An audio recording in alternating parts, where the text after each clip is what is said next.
Welcome to the Active Board for beginners. So no one has ever used the Active Board before. No one's touched one. Maybe been around it. So it's going to start with this, the remote. This is how you have two options to turn on the Active Board. The green power button here, also located on the side of the Active Board. There's a power button. Okay? Two ways to turn it on.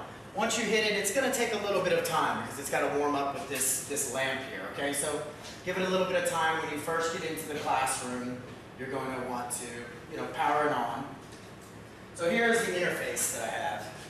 Basically, it's just going to mirror whatever is on my computer. So I have two uses for the Active Board. I can use it just as an enlarged screen for my class. Say I want to show a document, I want to show a YouTube video. Any of that will just be completely mirrored from here. It has speakers in it as well, and it is mounted to the wall. So we've actually had a student that has knocked one of these off the mounting. So if you have little kids, don't let them get underneath it, because as soon as this gets pulled up a bit, it comes off its mount and will fall off. So make sure that think about safety when using the Active Board. You wouldn't think such a big thing, but it can happen. Another component of the Active Board that I can't find is the pin. You have an Active Board pin that is always going to be used. And I am going to go. You may have one or two. Some classrooms can have two, and you can do, two people can be writing at the same time. Some of you will have an active panel, which is basically this, but it's a LED, it looks like a big TV. So we're upgrading from this. This is the older model. Some of you will have the brand new TV, which is really nice. I don't know if it's 2K or whatnot. So everything is navigated from the pin. I can't touch. It's not touch screen, fingers. Okay?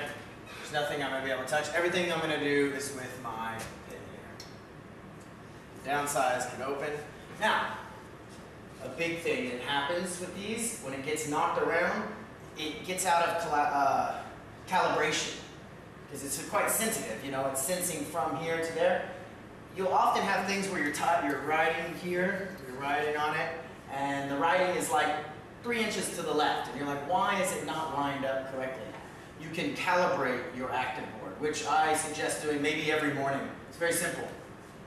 You hold the pen right near. I'm not touching it. I'm just holding it very near, and now you're telling the Active Board where the points are. So I say here, here, here, here. Now the Active Board knows where the pin, each pressure is going to be. Okay? So this is the simple way. You turn it on, you open up a YouTube video, you open up a document, you show the kids. Okay? We've not done very much manipulation. The next thing we're going to open is ActivInspire. So you go ahead and open it on your desktop as well.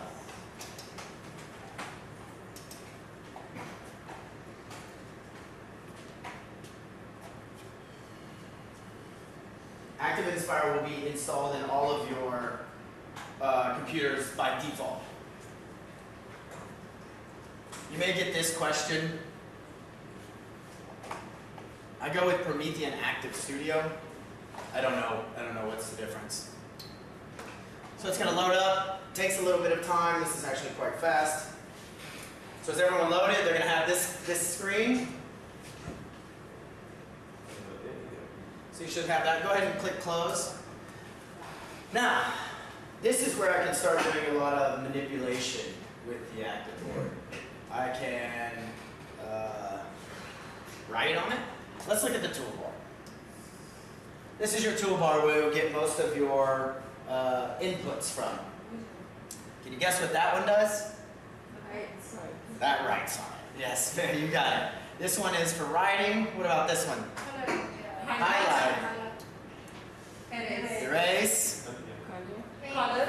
It's like a paint. It'll do the whole. What about these? Shapes. You want to draw shapes? Lines. Do different kind of lines. This is like multimedia. This will be text. What about that one? Clean. It'll clear the whole screen. This is reset page. Go back. Go forward. These are your tools. From here, you will change the pin size. So as I move over this way, I'm getting bigger, I'm getting smaller. Here are your different colors.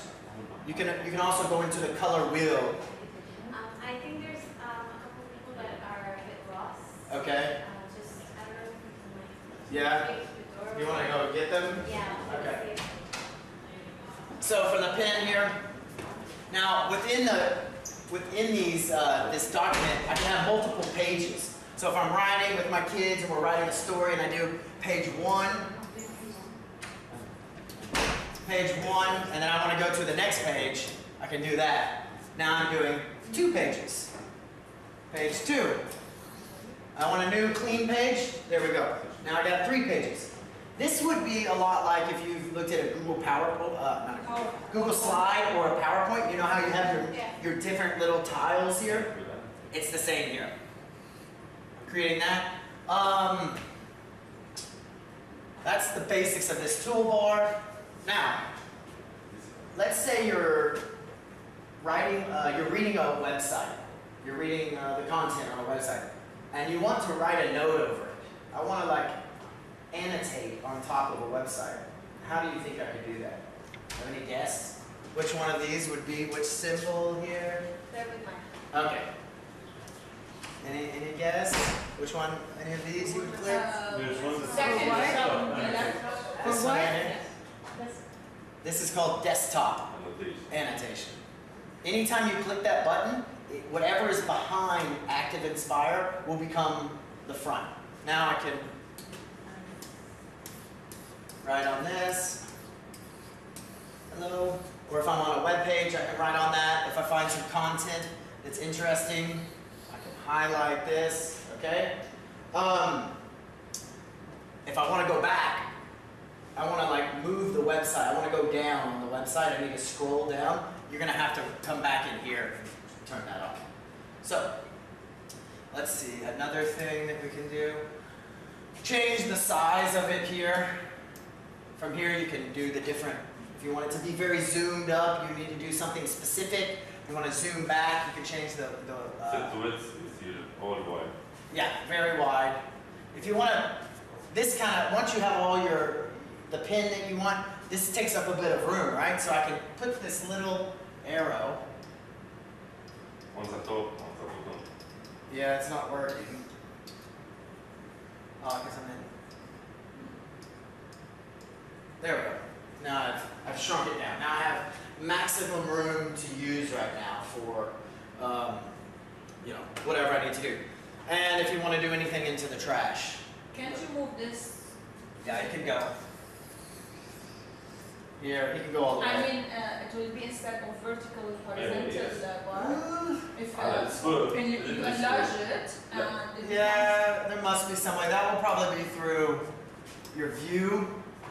If you ever lose one of your menus, like if I ever lose this sidebar, that's my browsers, my menu bar. If you ever lose anything, just go to view.